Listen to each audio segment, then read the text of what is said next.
नमस्कार मित्रांनो, श्री स्वामी समर्थ।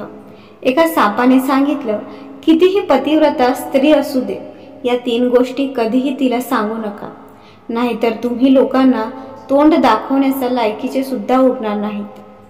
मित्रांनो, प्राचीन काळातील गोष्ट आहे। एकदा खूप सारे गारुडी चालत चालत जंगलामधून चालले होते। एका ठिकाणी त्यांना एक मोठा वृक्ष दिसला। तेव्हा ते सर्वजण त्या वृक्षाच्या छायेमध्ये बसून आराम करू लागले। तिथेच त्या झाडाच्या शेजारी एक मोठं असं सापाचं बीड होतं। एका गारुड्याने ओळखलं की या बिळामध्ये आपल्याला नक्कीच साप मिळू शकतो। गारुड्याचं तर ते कामच असतं की सापांना पकडायचं।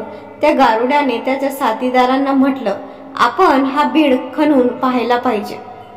मित्रांनो, त्याच वेळेला गारुड्यांनी आपापसात विचार केला आणि ते सर्व मिळून ते सापाचे बीड खणू लागले। मित्रांनो, जेव्हा त्या गारुड्यांनी त्या बिडाला 3 ते 4 फुटापर्यंत खणले, तेव्हा त्या बिडामधून एक खूपच भयंकर असा काळा नाग बाहेर निघाला। गारुड्यांनी त्या सापाला पकडलं आणि पकडून त्याला त्यांच्या टोपलीमध्ये बंद केलं। सर्व गारुडी त्या सापाला त्यांच्या जवळील टोपलीमध्ये ठेवून तिथून निघू लागले। त्यांनी ठरवलं की आपण या सापाचा विष काढू। पुढे थोडं चालल्यानंतर त्यांनी विचार केला की हा साप खूपच विषारी आहे। आपण जर याचे विषारी दात बाहेर काढले तर याच्यापासून आपल्याला काहीच धोका राहणार नाही। हाच विचार करून त्या गारुड्यांनी त्यांच्या टोपलीचं झाकण उघडलं, ज्यामध्ये तो साप त्यांनी बंद केला होता। जेव्हा त्या गारुड्यांनी टोपलीचे झाकण उघडले, तेव्हा आतील दृश्य पाहून ते हैराण झाले, कारण त्या टोपलीमध्ये साप नव्हता आणि त्या सापाच्या जागी त्या टोपलीमध्ये एक खूप सुंदर असा रत्नजडित हार ठेवलेला होता। त्या रत्नजडित हाराला पाहून गारुडे खूपच आनंदी झाले। ते सर्वजण या गोष्टीचा विचार करून हैराण झाले होते की आपण तर साप पकडला होता, मग त्याच्या जागी हा हार कुठून आला। तेव्हा एक गारुडी म्हणाला, अरे, हे तर चांगलीच गोष्ट आहे। हा हार तर सापाच्या विषापेक्षा सुद्धा मौल्यवान आहे। आपण हार घेऊन राजाजवळ जाऊया। राजा आपल्याला हा हाराची चांगली किंमत देईल। हा विचार करून ते सर्व गारुडी राजा वीरसेन यांच्या नगरामध्ये जातात। राजा वीरसेन यांचा दरबार लागलेला होता। दरबारामध्ये राजाचे सर्व मंत्री बसलेले होते। अचानकच दरबारामध्ये खूप सारे गारुडे प्रवेश करतात। राजाने जेव्हा गारुडांना दरबारामध्ये पाहिलं, तेव्हा त्यांना बसण्यासाठी सांगितलं आणि त्यांना त्यांच्या येण्याचे कारण विचारलं। तेव्हा गारुडी म्हणू लागले, हे महाराज, आम्ही तर साधे गारुडी आहोत। आमचं तुमच्याकडे असं विशेष काम असू शकतं, परंतु आज आमच्याजवळ एक खूपच सुंदर असा हार आहे, जो हार तुमच्या महाराणीच्या गळ्याची शोभा वाढवू शकतो। असा रत्नजडित हार तुम्ही यापूर्वी कधीच पाहिला नसेल। तेव्हा राजा म्हणू लागला, दाखवा असा कोणता हार आहे जो मी यापूर्वी कधीच पाहिला नसेल। तेव्हा गारुड्याने त्यांच्या जवळील टोपली उघडून दाखवली, ज्यामध्ये तो हार ठेवलेला होता। मित्रांनो, तो रत्नगिरीत हार पाहून राजासहित राजाच्या दरबारातील सर्व मंत्री आश्चर्यचकित झाले। खरंच त्या सर्वांनी इतका मौल्यवान हार यापूर्वी कधीच पाहिला नव्हता। हाराला पाहून राजा चंद्रसेन गारुडाला म्हणू लागले, तुम्ही हार कुठून आणला आहात? तेव्हा गारुडी म्हणू लागले, महाराज, आम्हाला हार रस्त्यात सापडला। आम्ही विचार केला की हा हार राजाला भेट करूया। तेव्हा राजा म्हणाला, ठीक आहे, मी तुमची ही भेट स्वीकार करतो। हा हार जेव्हा आम्ही राणीला भेट करू, तेव्हा आमची राणी खूप प्रसन्न होईल, खूप आनंदी होईल। मित्रांनो, त्याच वेळेला राजाने त्याच्या मंत्र्याला आदेश दिला की या गारुड्यांना 100 सोन्याचा मोहरा देण्यात याव्यात आणि सन्मानपूर्वक यांचा निरोप घ्यावा। अशा प्रकारे मित्रांनो, राजाने तो हार टोपलीसहित त्याच्या जवळ घेतला आणि गारुड्यांना खूप सारे बक्षीस देऊन त्यांना तिथून पाठवून दिले। गारुडे राजाला हार देऊन तिथून निघून गेले। इकडे राजा वीरसेन विचार करू लागला की आज मी हा हार माझ्या राणीला उपहार स्वरूपाने भेट करेन। हार पाहून राणी खूपच आनंदित होईल। मित्रांनो, पूर्ण दिवस राजाने त्याचा राज्यकारभार चालवला। राजाच्या मनात फक्त हेच विचार चालू होते की किती सुंदर हार आहे। हळूहळू जेव्हा संध्याकाळ होते, तेव्हा दरबार समाप्त करून राजा त्याच्या महालामध्ये जातो। हार असलेली ती टोपली घेऊन राजा महालामध्ये गेला। मित्रांनो, इकडे जेव्हा महाराणीने पाहिलं की महाराज येत आहेत आणि त्यांच्या हातामध्ये काहीतरी आहे, तेव्हा त्यांनी महाराजांना बसण्यासाठी आसन दिले. राजा वीरसेन आसनावर बसतात आणि महाराणीला म्हणू लागले, हे महाराणी, आज मी तुमच्यासाठी खूपच सुंदर वस्तू घेऊन आलो आहे, जी वस्तू तुम्ही पाहिल्यानंतर खूपच आनंदित होणार आहात. तेव्हा राणी म्हणाली, महाराज, असं तुम्ही काय माझ्यासाठी आणलं आहात? इतकं म्हटल्यानंतर राजाने त्याच्याजवळ असलेली टोपली राणीकडे दिली आणि राजा म्हणाला, तुम्ही स्वतःच टोपलीमध्ये काय आहे ते पहा. मित्रांनो, जसं राणीने ते टोपलीचं झाकण उघडलं तेव्हा तिने काय पाहिलं की आतमध्ये एक सुंदर असा तेजस्वी 5 दिवसाचा बालक झोपलेला आहे. तो त्याचा अंगठा चोखत होता. त्या बालकाच्या चेहऱ्यावर अलौकिक असा तेज झळकत होता. मित्रांनो, बालक इतका सुंदर होता की राणी त्या बालकाला पाहतच राहिली. राणी म्हणाली, महाराज, या टोपलीमध्ये खूपच सुंदर बालक झोपलेला आहे. राणी जेव्हा म्हणाली की बालक झोपला आहे तेव्हा राजा वीरसेन म्हणू लागले, नाही बाळ नाही, यामध्ये रत्नजडित सुंदर असा मौल्यवान हार आहे. हा हार एक बाळामध्ये कसा बदलला? राजाला जेव्हा राणीच्या बोलण्यावर विश्वास बसला नाही तेव्हा राजाने स्वतः ती टोपली उघडून पाहिली. तेव्हा खरंच त्या टोपलीमध्ये एक सुंदर तेजस्वी बाळ झोपलेला होता. हा सर्व प्रकार पाहून राजाच्या आश्चर्याचा ठिकाणा राहिला नाही. बाळाला पाहून राजा आणखी जास्त प्रसन्न झाला. कारण मित्रांनो, राजा वीरसेन याला अजूनही संतान सुख मिळालेले नव्हते. राजा आणि राणी प्रत्येक वेळी बाळाबद्दल विचार करून नेहमी दुःखी असायचे. आता तर राजा आणि राणी दोघांनीही मनातल्या मनात विचार केला की हा पुत्र आम्हाला भगवान शिवाने प्रदान केला आहे आणि आजपासून आपण दोघेही या बाळाला आपला पुत्र समजून याचे पालन पोषण करू. मित्रांनो, ही गोष्ट कोणालाही माहीत नव्हती की राजाने जो हार खरेदी केला आहे तो एक बालक बनला आहे. परंतु राजाच्या काही दासी तिथे त्यांचं बोलणं ऐकत होत्या. राणीने विचारलं, तुम्हाला हा बालक कोणी दिला आहे? तेव्हा राजा म्हणाला, आज दरबारामध्ये काही गारुडे आले होते आणि त्यांनी आम्हाला या टोपलीमध्ये एक रत्नजडित मौल्यवान असा हार भेट केला होता. परंतु देवाच्या कृपेने दरबारातून महालात येईपर्यंत हा हार एका सुंदर बाळामध्ये बदलला आहे. आता आपण या बालकाचे पालन पोषण खूपच चांगल्या पद्धतीने करू. आजपासून हा बालक आपला पुत्र आहे आणि पुढे जाऊन हा बालक माझ्या सिंहासनाचा मालक बनणार आहे. मित्रांनो, त्याच दिवसापासून राजा आणि राणी त्या बालकाला स्वतःच्या पुत्राप्रमाणे सांभाळू लागले. एके दिवशी राजाने त्याच्या दरबारामध्ये घोषणा केली की माझ्या राणीच्या गर्भातून एका सुंदर पुत्राने जन्म घेतला आहे. राजाची ही घोषणा ऐकल्यानंतर प्रजेने खूपच आनंद साजरा केला. सर्व नगरामध्ये उत्सव साजरा करण्यात आला. चारी बाजूला आनंदी वातावरण होतं, कारण महाराजाला अजूनपर्यंत संतान सुख प्राप्त झालं नव्हतं. मित्रांनो, राजा आणि राणी खूपच प्रसन्न होते आणि खूपच आनंदाने ते त्या बालकाचे पालन पोषण करत होते. हळूहळू तो मुलगा मोठा होत होता आणि जसा जसा वेळ पुढे सरकत होता तसा तसा मुलगा मोठा होत होता. काही वर्षानंतर मुलगा तरुण झाला. जेव्हा त्या मुलाचे वय 18 वर्ष झाले तेव्हा महाराज वीरसेन यांच्या मनामध्ये विचार आला की आता माझ्या पुत्राचा विवाह करायला हवा. मित्रांनो, राजा त्या घटनेला विसरले होते की त्यांना हा पुत्र कशा प्रकारे प्राप्त झाला आहे. एका दिवशी राजा त्याच्या महाराणीला म्हणाला, आता आपला पुत्र विवाह योग्य झाला आहे आणि आता आपण आपल्या पुत्राच्या कुठल्या तरी सुंदर कन्यासोबत विवाह करायला पाहिजे. राजाचा हा प्रस्ताव राणीला सुद्धा खूप पसंत पडला. राणी म्हणाली, राजासाहेब, शुभ कार्यामध्ये विलंब कशाला? जेवढ्या लवकर शक्य होईल तेवढ्या लवकर तुम्ही माझ्या मुलाचा विवाह करा. मित्रांनो, राजा वीरसेन यांच्या राज्याला लागूनच आणखी एक राज्य होतं. तेथील राजा होते समुद्रगुप्त. त्यांची खूपच सुंदर कन्या होती. तिचं नाव अवंतिका होतं. राजा समुद्रगुप्त यांची कन्या अवंतिका 14 विद्यांमध्ये परिपूर्ण होती. हळूहळू राजकुमारी अवंतिका जेव्हा विवाह योग्य झाली तेव्हा महाराज समुद्रगुप्त विचार करू लागले की आता मला माझ्या पुत्रीचा विवाह करायला पाहिजे. पुत्रीच्या विवाहाची गोष्ट मनामध्ये आल्यानंतर राजाने त्यांच्या दरबारामध्ये ब्राह्मणाला बोलावले आणि ब्राह्मणाला वर शोधण्यासाठी पाठवले. मित्रांनो, ब्राह्मण राजकुमारी अवंतिका हिला वर शोधण्यासाठी दुसऱ्या राज्याच्या दिशेने निघाला. ब्राह्मणाला कित्येक राज्य फिरला, परंतु ब्राह्मणाला राजकुमारीच्या समान तेजस्वी आणि सुंदर राजकुमार कुठेच मिळाला नाही.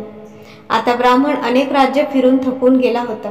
शेवटी तो चालत चालत राजा वीरसेन यांच्या नगरीमध्ये पोहोचला. राजा वीरसेन यांचा दरबार चालू होता.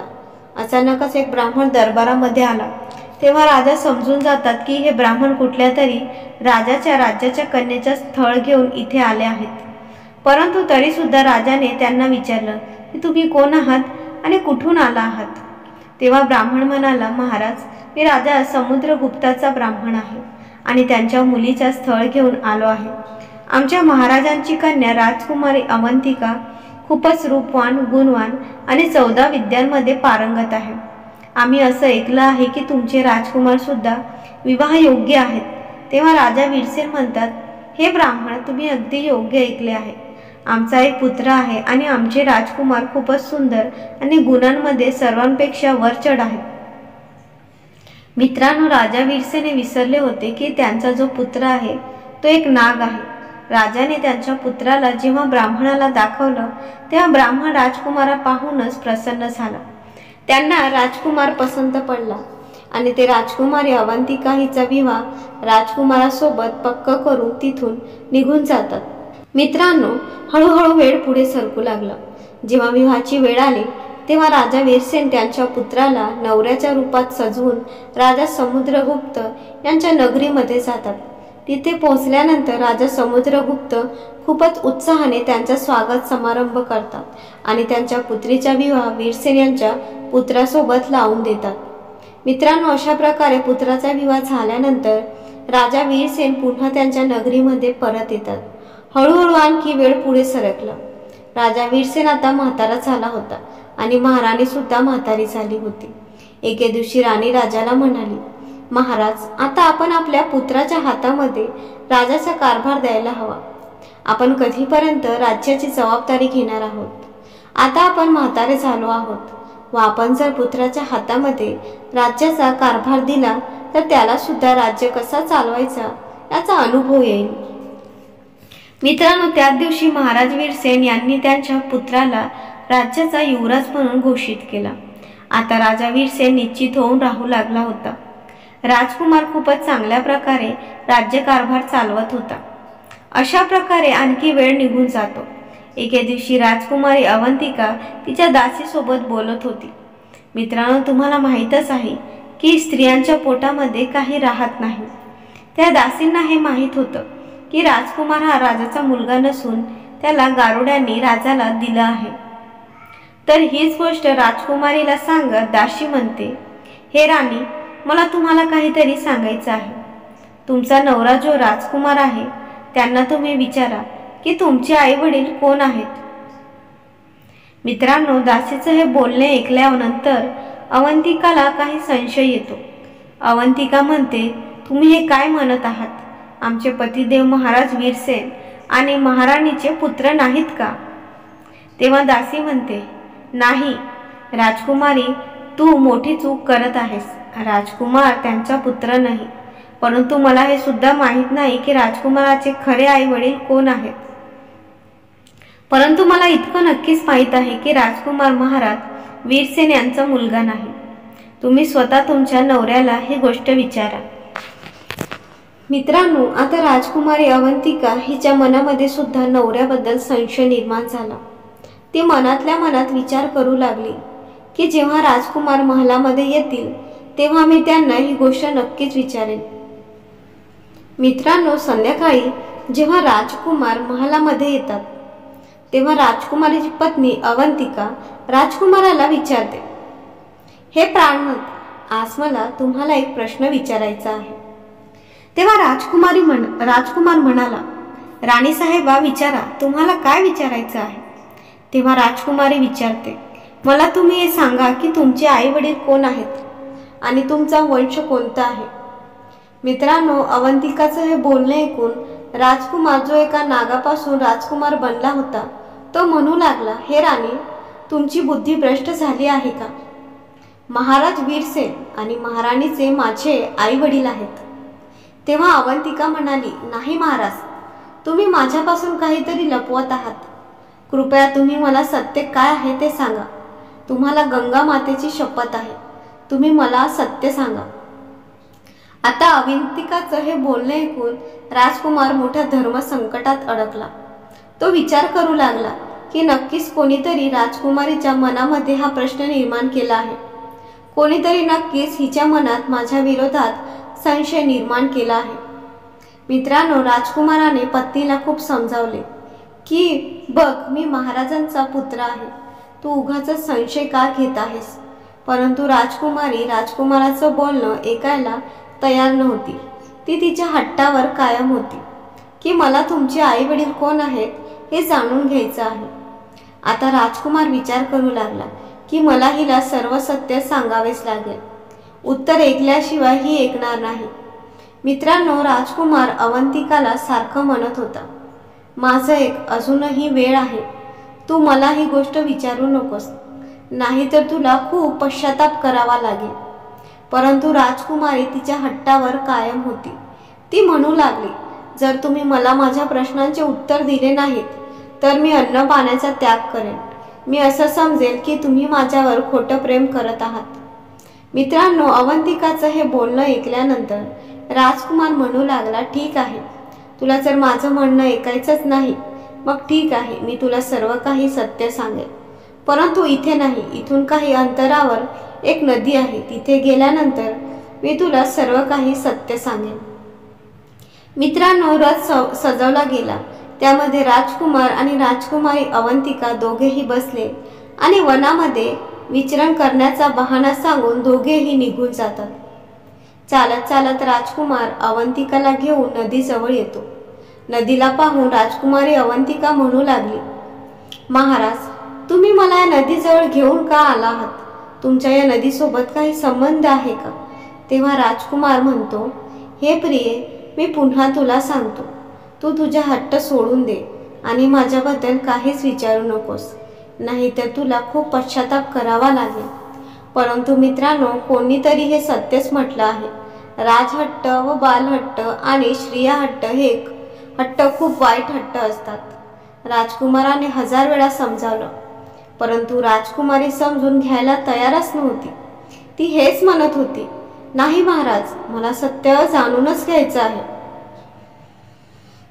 मित्रांनो, राजकुमारी अवंतिका जेव्हा तिचा हट्ट सोडत नव्हती तेव्हा राजकुमार नदीमध्ये उतरतो आणि कमरेपर्यंत पाण्यामध्ये जेव्हा तो पोहोचतो तेव्हा तो म्हणतो, हे राणी, अजूनही वेळ आहे, तू तुझा हट्ट सोडून दे, अजूनही काहीच बिघडलेलं नाही.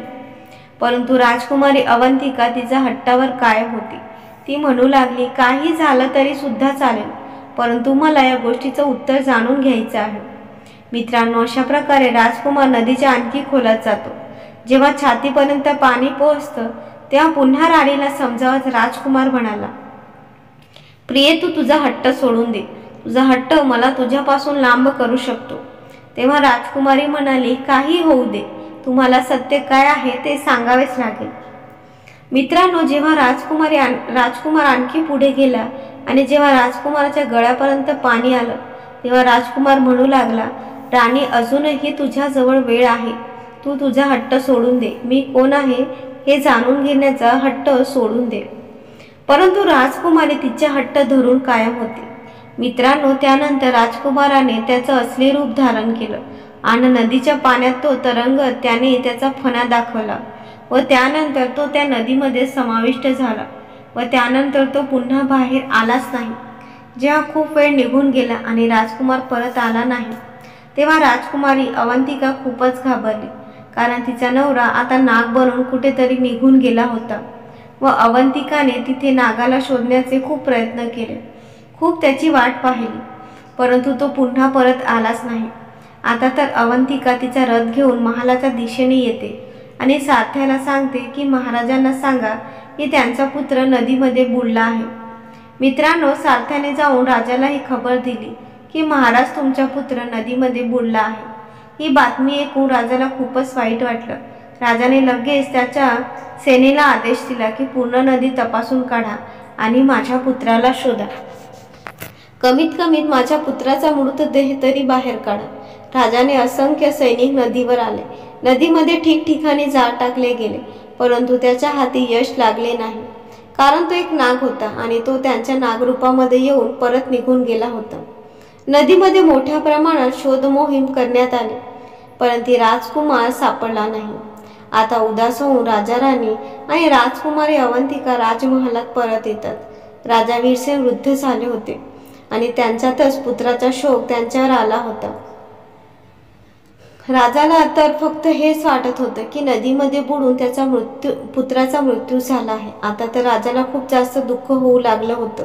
राजाने नदीमध्ये पुत्राचा मृतदेह शोधण्याचा खूप प्रयत्न केला, परंतु राजाच्या हाती यश काय लागलं नाही, कारण तो एक नाग होता आणि नाग रूपात येऊन तो निघून गेला होता. मित्रांनो, राणी अवंतिका जी त्या नागाची पत्नी होती ती पण खूपच दुःखी राहू लागली आणि मनातल्या मनात स्वतःला ती दोष देऊ लागली की मी हे खूप वाईट केलं आहे. माझ्या हट्टामुळे माझा पती आज माझ्यापासून दूर गेला आहे. जर मी त्यांना त्यांच्या वंशाबद्दल विचारण्याचा हट्ट केला नसता तर कदाचित माझा नवरा माझ्यापासून दूर गेला नसता. परंतु मित्रांनो, राजकुमारी अवंतिका खूप मोठी विद्वान होती. 14 विद्यांमध्ये ती निपुण होती. खूप विचार केल्यानंतर तिला एक शक्कल येते. तिने तिच्या राज्यामध्ये घोषणा केली की जो पण व्यक्ती एखाद्या अद्भुत बातमी तिला सांगेल तर त्या बदल्यात त्या व्यक्तीला 100 सोन्याच्या मोहऱ्या देण्यात येतील. मग ती एखादी बातमी असेल किंवा एखादी कथा, जो कोणीही अशी अद्भुत कथा सांगेल त्याला 100 सोन्याच्या मोहऱ्या देण्यात येतील. मित्रांनो, आता तर राणी अवंतिकाजवळ कथा सांगणाऱ्यांची खूपच गर्दी जमलेली असायची. प्रत्येक माणूस त्यांनी पाहिलेली काही ना काही घटना अद्भुत समजून राणीला सांगायला येत असे. राणी सकाळपासून संध्याकाळपर्यंत लोकांच्या या अद्भुत कथा ऐकत असे. एके दिवशी राजाच्या राज्यातील एक म्हातारा व्यक्ती त्या जंगलामधून चालला होता. तो म्हातारा माणूस त्या जंगलामधून चालला होता तेव्हा त्याला जंगल पार करता करता रात्र झाली. जेव्हा रात्र झाली तेव्हा तो मनातल्या मनात विचार करू लागला की आता रात्र पुढे जाणे योग्य नाही, कारण जंगलामध्ये पुढे हिंसक प्राणी भेटू शकतात. हाच विचार करून तो म्हातारा व्यक्ती त्याच्या जंगलामध्ये एका पिंपळाच्या झाडावर चढून बसतो. रात्रीची वेळ होती. त्या वृद्ध व्यक्तीला भीतीमुळे झोप येत नव्हती. जेव्हा रात्रीचे 12 वाजले तेव्हा त्याने पाहिलं की एक झाडू मारणारा तिथे आला आहे आणि पूर्ण जंगलामध्ये त्याने झाडू मारला आहे. त्यानंतर त्याने पाहिलं की एक पाणी शिंपडणारा तिथे आला आहे आणि त्याने सुद्धा सर्वत्र पाणी शिंपडलं. त्यानंतर तिथे काही खुर्च्या आल्या. त्यानंतर एक सिंहासन आलं. अचानक तिथे एक तंबू लागला जातो. त्या जागेला सजून खूपच रमणीय बनवण्यात आलं. तो म्हातारा व्यक्ती पिंपळाच्या झाडावर बसून हा सर्व प्रकार पाहत होता. त्याने पाहिलं की तिथे सभा होत आहे. तो म्हातारा व्यक्ती खूपच घाबरला होता. मनातल्या मनात विचार करत होता की हे सर्व काय होत आहे, हे लोक कोण आहेत आणि हे अचानक इथे सभा का घेत आहेत, हे मला जिवंत सोडतील की नाहीत. त्या सभेमध्ये एकापेक्षा एक विचित्र असे अतिथी येऊ लागले होते. मित्रांनो, तिथे ते अतिथी येत होते ते विचित्र यामुळे होते कारण त्यांचं अर्ध शरीर एका नागाचं होतं आणि अर्ध शरीर मनुष्याचं होतं. ते दिव्य शरीराचे नाग दिसायला खूपच भयंकर दिसत होते. त्यांचा दरबार तिथे सजला होता आणि जेव्हा सर्व लोक तिथे आले तेव्हा तिथे 2 सिंहासन होते. त्या दोन्ही सिंहासनावर नागांचा राजा आणि त्यांचा पुत्र येऊन बसला. संपूर्ण दरबाराने त्यांच्या मोठ्या आनंदाने स्वागत केला. त्यांच्यामध्ये काही चर्चा होऊ लागली आणि जो नागराज होता, नागाच्या राजाचा जो पुत्र होता, तो गुपचूप मान खाली करून तिथे बसला होता. तिथे या गोष्टीवर चर्चा चालू होती की राजकुमाराचा विवाह करण्यात यावा. राजकुमाराच्या विवाहाबद्दल चर्चा चालू होती, परंतु राजकुमार यापासून आनंदित नव्हता असंच तिथे दिसत होतं. तो उदास स्वरूपात तिथे मान खाली करून बसला होता. 3 ते 4 तास त्यांची ही चर्चा चालूच होती आणि तो म्हातारा व्यक्ती पिंपळाच्या झाडावर बसून त्यांचं हे सर्व बोलणं ऐकत होता. तो विचार करत होता, माहीत नाही इथे कोणत्या गोष्टीवर चर्चा होत आहे आणि हे लोक कोण आहेत. मला असं वाटत आहे की मी आज जिवंत राहणार नाही. भीतीमुळे तो त्या वृक्षावरूनच लपून बसला होता. 4 तासानंतर तेथील दरबार बरखास्त झाला. सर्व खुर्च्या सिंहासन इकडे तिकडे गेले, परंतु नागाचा राजाचा जो पुत्र होता तो त्या पिंपळाच्या झाडावर आला. पिंपळाच्या झाडावर बसलेला वृद्ध माणूस विचार करत होता की हा माझ्या दिशेने येत आहे. मला असं वाटत आहे की याला समजलं आहे की मी इथे झाडावर बसलेलो आहे. आता हा मला जिवंत सोडणार नाही. असाच विचार करून तो माणूस खूपच घाबरत होता. परंतु नागाचा जो पुत्र होता त्याने काय केले, तो पिंपळाच्या झाडावर बसला आणि अवंतिकाचा आठवणीने रडू लागला. तो म्हातारा व्यक्ती नागाचं हे सर्व वागणं पाहत होता. त्याला आश्चर्य वाटलं की हा सर्व काय प्रकार आहे. काही वेळ रडल्यानंतर तो नाग सुद्धा तिथून निघून जातो. हळूहळू सकाळ होते. सकाळ झाल्यानंतर तो म्हातारा व्यक्ती त्या झाडावरून खाली उतरला व त्यानंतर तो पुन्हा त्याच्या नगरामध्ये निघून येतो. तो म्हातारा व्यक्ती मनातल्या मनात विचार करू लागला की मी खूपच गरीब माणूस आहे आणि राणी अवंतिका सुद्धा अशा अद्भुत घटना ऐकत असते. मग जर मी ही घटना राणी अवंतिकाला सांगितली तर ती मला 100 मोहरा देईल. अशा प्रकारे माझे गरिबीचे दिवस संपून जाईल. आता असाच विचार करून तो म्हातारा व्यक्ती राणी अवंतिका जवळ येतो. काही वेळ वाट पाहिल्यानंतर त्या म्हाताऱ्या व्यक्तीला सुद्धा कथा सांगण्याचा नंबर येतो. तो म्हातारा व्यक्ती राणी अवंतिकाला म्हणू लागला, हे राणी साहेबा, आज मी खूपच विचित्र प्रसंग पाहिला आहे. आज मी तुम्हाला माझ्या स्वतःच्या डोळ्यांनी पाहिलेली घटना सांगणार आहे. का रात्री जेव्हा मी जंगलातून चाललो होतो तेव्हा रात्र झाल्यामुळे मी त्या जंगलामध्ये अडकून राहिलो. त्या वनामध्ये मी एका झाडावर चढलो. मी तिथे पाहिलं की नागांचा तिथे दरबार लागला आहे. त्या सर्व लोकांचं अर्ध शरीर मनुष्याचं होतं आणि अर्ध शरीर नागाचं होतं. असे विचित्रपणाने त्या दरबारामध्ये आले होते. काही वेळ वाट पाहिल्यानंतर मला असं वाटलं की हे लोक मला मारतील, परंतु त्यांनी असं केलं नाही. मी त्या पिंपळाच्या झाडावर चढून त्यांचं बोलणं ऐकत होतो.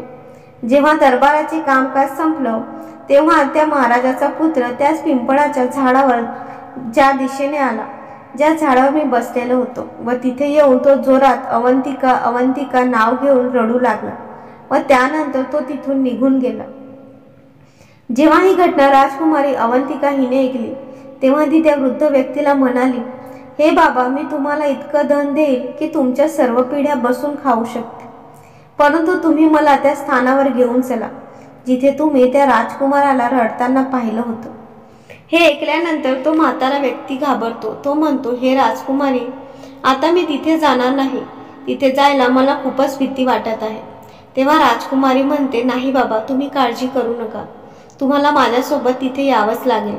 इतकं म्हटल्यानंतर राजकुमारी अवंतिकाने एका सोन्याच्या मोहराने भरलेली पिशवी त्या म्हाताऱ्या व्यक्तीकडे दिली आणि म्हणाली, मी तुला आणखी सोन्याच्या मोहरा देईल, फक्त तुम्ही मला त्या ठिकाणावर घेऊन चला. मित्रांनो, इतकं धन पाहिल्यानंतर तो म्हातारा व्यक्ती सुद्धा खूपच खुश होतो आणि तो राजकुमारी अवंतिकाला घेऊन त्या जंगलाच्या दिशेने जातो. त्याच ठिकाणावर जाऊन त्या म्हाताऱ्या व्यक्तीने सांगितलं, राजकुमारी, मी याच पिंपळाच्या झाडावर बसून सर्व काही पाहिले होते. तेव्हा राजकुमारी म्हणाली, बाबा, आज मी सुद्धा त्यांना माझ्या स्वतःच्या डोळ्यांनी पाहू इच्छित आहे. मित्रांनो, अशा प्रकारे तो म्हातारा व्यक्ती आणि राणी अवंतिका त्या झाडावर बसून राहतात. त्या नागाची येण्याची इथे वाट पाहत असतात. वाट पाहत पूर्ण रात्र निघून जाते, परंतु तिथे कोणीच आलं नाही. त्या रात्री तिथे एक नाग सुद्धा आला नाही किंवा कोणत्याही प्रकारचा दरबार तिथे लागला नाही. आता अवंतिका त्या वृद्ध व्यक्तीवर खूपच क्रोधित होते आणि म्हणते, बाबा, तू माझ्यासोबत खोटं बोलला आहेस आणि यासाठी मी तुला कठोर शिक्षा देऊ शकते. तेव्हा तो वृद्ध व्यक्ती म्हणू लागला, नाही राणीसाहेब, मी खोटं बोललो नाही. मी जे काही माझ्या डोळ्यांनी पाहिले आहे तेच तुम्हाला सांगितले. तेव्हा राणी म्हणाली, मग आज काय झालं? तेव्हा तो व्यक्ती म्हणाला, हे राणीसाहेबा, हे तर मला सुद्धा माहीत नाही की ते लोक आज का आले नाहीत. मित्रांनो, त्या दिवशी राणी अवंतिका निराश होऊन तिच्या घरी परत जाते. इकडे तो म्हातारा व्यक्ती मनातल्या मनात विचार करू लागतो की त्या दिवशी अशी कोणती तिथी होती ज्या दिवशी दरबार लागला होता. त्या वृद्ध व्यक्तीने ही गोष्ट ज्योतिषांना विचारली. तेव्हा ज्योतिषांनी सांगितलं की त्या दिवशी पौर्णिमेची तिथी होती. चंद्राचा पूर्णपणे उदय त्या दिवशी झाला होता आणि अशा दिवशी देवी देवतांच्या सभा काही ठिकाणी होत असतात. असं होऊ शकतं की तू त्या सभेला पाहिलं असशील. तेव्हा तो वृद्ध व्यक्ती विचार करू लागला, आता जेव्हा पुढची पौर्णिमा येईल तेव्हा मी राणी अवंतिकाला घेऊन तिथे जाईल. महाराणी अवंतिका हिने सुद्धा त्या वृद्ध व्यक्तीला सांगितलं होतं की तू जर मला तो दृश्य दाखवलं तर मी तुला खूप सारी धन दौलत देईन. मित्रांनो, हळूहळू वेळ पुढे सरकला आणि जेव्हा पुढची पौर्णिमा आली तेव्हा तो वृद्ध व्यक्ती राणीला म्हणाला, महाराणी, आता तुम्ही माझ्यासोबत जंगलात चला. आज मी तुम्हाला तो दृश्य दाखवणार. मित्रांनो, महाराणी अवंतिका आणि म्हातारा व्यक्ती दोघेही जंगलामध्ये जातात. तिथे गेल्यानंतर तो म्हातारा व्यक्ती आणि महाराणी अवंतिका पिंपळाच्या झाडावर चढून बसतात. आणि जेव्हा रात्रीचे 12 वाजतात तेव्हा ते पाहतात की तिथे एक झाडू मारणारा आला आहे व त्याने सर्वत्र झाडू मारला आहे. त्यानंतर तिथे एक राणी पाणी शिंपडणारा आला आहे, त्याने सर्वत्र पाणी शिंपडलं. थोड्या वेळातच तिथे काही खुर्च्या येतात. चारही बाजूला मंडप सजवला जातो आणि हळूहळू तिथे नाग लोक येऊ लागतात. त्या नागाचं अर्ध शरीर मनुष्याचं होतं आणि अर्ध शरीर नागाचं. तो म्हातारा व्यक्ती राणीला म्हणाला, हे महाराणी, आता तुम्ही लक्षपूर्वक पहा. हे सर्व मी त्या दिवशी पाहिलं होतं. मित्रांनो, राणी अवंतिका हे दृश्य खूपच आश्चर्याने पाहत होती. काही वेळानंतर तिथे राणी अवंतिकाचा नवरा सुद्धा येतो, जो त्या नागाच्या राजाचा पुत्र होता. परंतु आज सुद्धा नागाच्या राजाचा पुत्राचा चेहरा उदास होता. त्याचे अर्धे शरीर नागाचे होते आणि अर्धे शरीर मनुष्याचे. जेव्हा महाराणी अवंतिका हिने त्या नागाला पाहिलं तेव्हा तिने ओळखलं की हाच माझा नवरा आहे. परंतु मी आता याला कसा मिळवू शकते, हाच विचार राणी अवंतिका करू लागली. महाराणी अवंतिका हळूहळू हिंमत करून त्या वृक्षावरून खाली उतरू लागली. इकडे तो म्हातारा व्यक्ती घाबरत होता. तेव्हा म्हातारा व्यक्ती राजकुमारीला म्हणाला, राजकुमारी, तुम्ही थोडा वेळ वाट पहा. मित्रांनो, 4 तासापर्यंत ती सभा चालूच राहिली. जेव्हा सभा समाप्त झाली तेव्हा सर्व नाग तिथून निघून गेले. त्यानंतर राजकुमार त्याच पिंपळाच्या झाडाखाली येऊन बसून रडू लागला.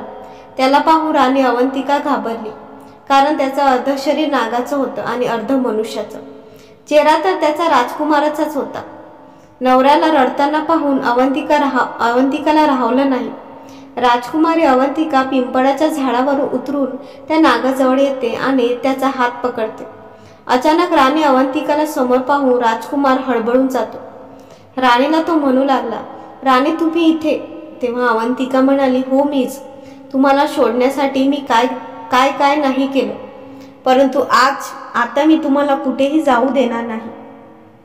हे राजकुमार म्हणू लागला, प्रिये, आता तर ती वेळ निघून गेली आहे. आता तुम्ही मला प्राप्त करू शकणार नाही.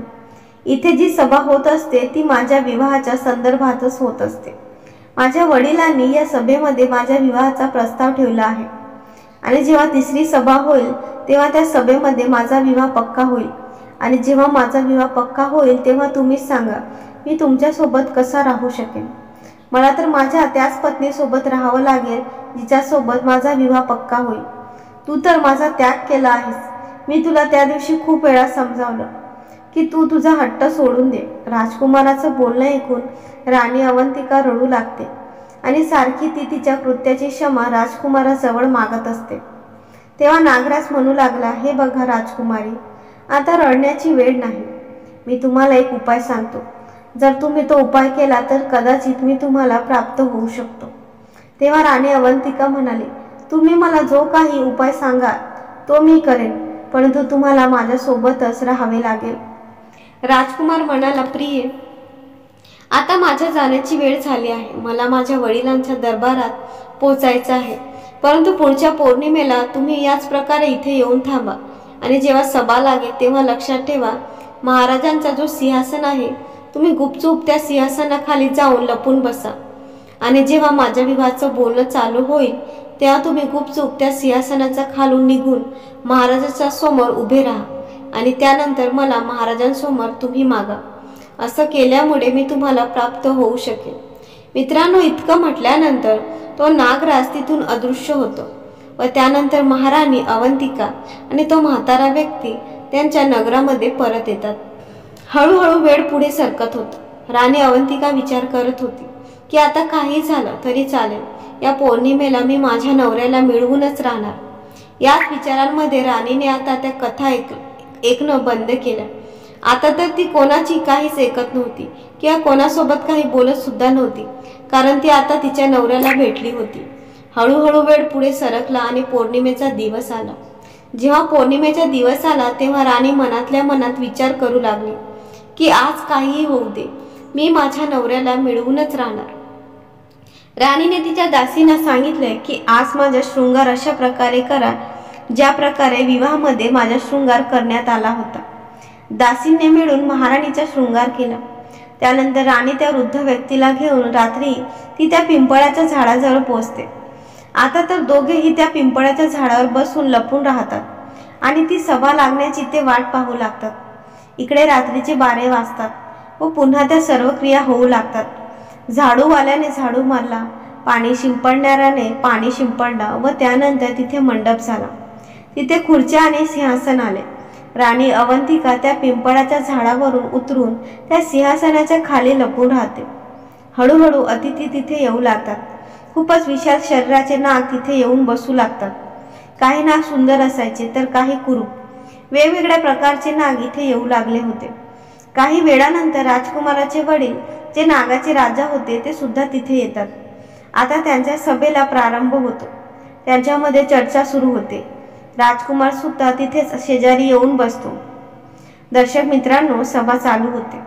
राजाचे राज्यासंबंधी जे काही प्रश्न होते त्याबद्दल तिथे चर्चा झाली व त्यानंतर राजकुमाराच्या विवाहावर तिथे चर्चा सुरू झाली. राजकुमाराच्या विवाहाची जेव्हा चर्चा सुरू झाली तेव्हा राजकुमार अवंतिकाला संधी मिळाली. ती सिंहासनाच्या खालून निघून राजासमोर हात जोडून उभी राहिली. तर मित्रांनो, अचानकच एका स्त्रीला तिथे आलेलं पाहून सर्व लोक आश्चर्यचकित होतात. तिला पाहून नागाचा राजा म्हणू लागला, हे पुत्री, तू कोण आहेस आणि या सुनसान जंगलामध्ये मध्यरात्रीच्या वेळी तू इथे का आली आहेस? तुला तुझ्या जीवाची भीती वाटत नाही का? तुला माहीत नाही आम्ही सर्व नाग आहोत आणि आम्ही किती विषारी आहोत याचा तू अंदाज लावू शकत नाही.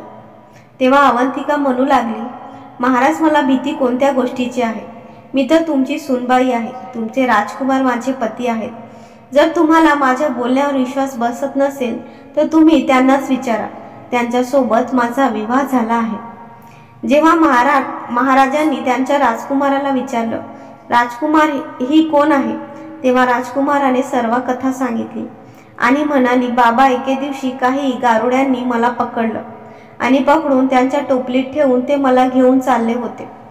त्यामुळे त्या दिवशी वाचण्यासाठी मी माझं रूप बदललं व एक रत्नजडीत सुंदर अशा हाराचं रूप धारण केलं. त्या गारुड्यांनी जो रत्नजडीत हार महाराज वीरसेन यांना दिला, मी विचार केला की राजाला संतान सुख नाही, राजाला पुत्र नाही, मग मी राजाचा इथे पुत्र बनतो. तेव्हा तिथे मी माझ्या मायेच्या जोरावर एक लहान बाळ बनलो आणि महाराजाजवळ राहू लागलो.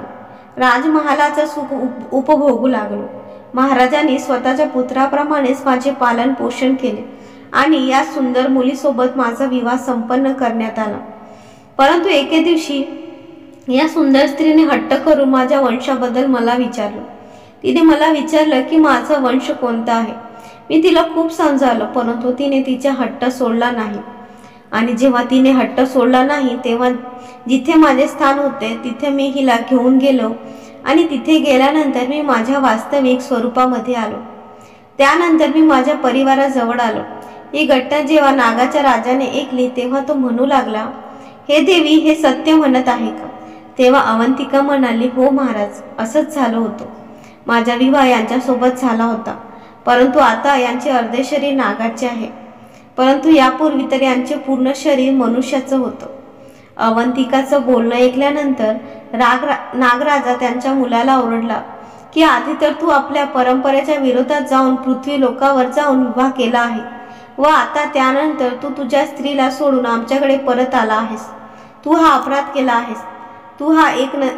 तू एक निंदनीय कार्य केला आहेस. आता मी तुला शाप देतो, जेव्हापर्यंत ही स्त्री जिवंत राहील तेव्हापर्यंत तू मृत्यू लोकावर राहून हिची साथ देशील.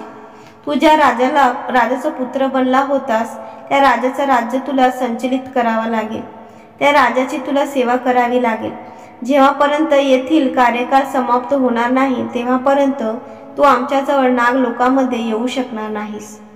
दर्शक मित्रांनो, असं म्हटल्यानंतर तो नागाचा राजा पुढे म्हणाला, आता पुढे तुझा विवाह होणार नाही. नागराजांनी अवंतिकाला तिचा पती प्रदान केला आणि तो राजकुमार त्याच दिव्य शरीरामध्ये आला. त्यानंतर राजकुमारी अवंतिका आणि राजकुमारीने त्यांच्या वडिलांचे म्हणजेच नागाच्या राजाचे आशीर्वाद घेतले व त्यानंतर ते निघून नगरीमध्ये आले.